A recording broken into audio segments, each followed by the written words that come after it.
How's everybody doing? My name is Marcus Gray. So excited to be wrapping up the season with intercultural communication. I just left a session that focused on some intercultural communication and communication ethics that really opened up what intercultural communication is as we study through the textbook we have. And the question for this week, it said, do you believe that most people are prepared to engage in intercultural communication? So I thought about this, and I'm a radio personality for Power 98, V101.9, and Fox Sports Charlotte. I'm also a behavior mentor with the CMS school system. So I want to talk about the CMS school system first because I work in a Title I school. Title I basically means that the area that we teach in is basically almost is at a low poverty rate or is just a low income rate of the area. And we talked about in a meeting that something that pertained to the book was cultural universals. It's a certain behavior, traits, and patterns that is shared by all kinds of cultures around the world.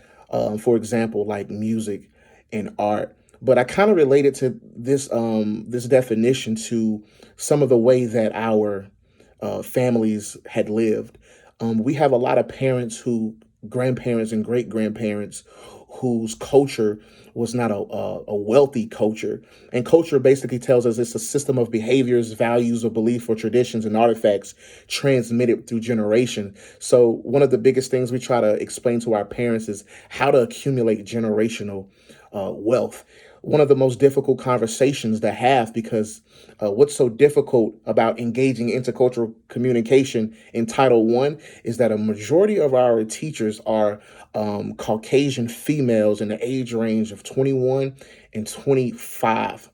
And talking about a different culture, it's difficult for them to understand because of the culture barrier.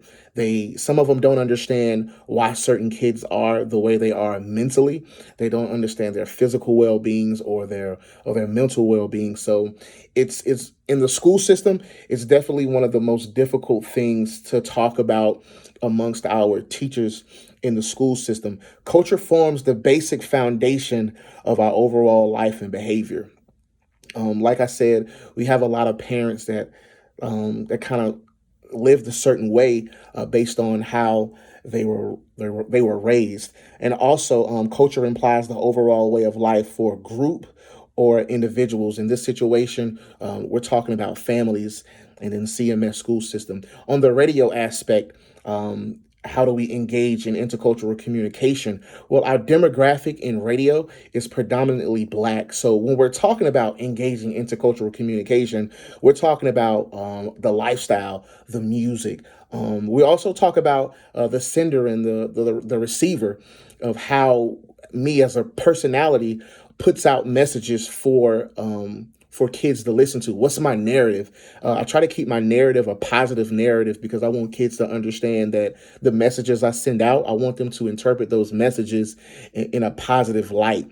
Intercultural communication, the type of messages that I send out is to either persuade, inform, or entertain, but also keep a positive narrative. So when we're discussing when we're engaging in intercultural communication in radio, it's a lot more simple because of the demographic that we're dealing with. We're talking about African Americans between the age of 15 and 37. So the conversation with the demographic in radio and my radio audience or my radio colleagues are a lot different from my teaching colleagues who are predominantly white.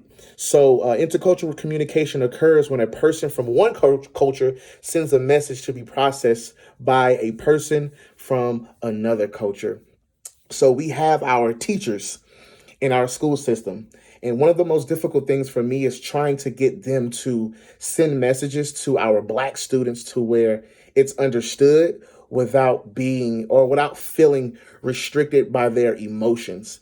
And a lot of our teachers, they feel so emotional because they feel sorry for students when in actuality, that's not that's not what we want to happen. So I'm very excited to open up about intercultural communication. If you're in the school system and you want to talk about some other different approaches or give me your feedback, I'm definitely open to that. If you want to ask me any questions about my radio life, I'm open to that as well. 5 minutes is definitely not enough time to talk about everything. So I tried to jam everything in at one time. So thank you for your time and have a good night.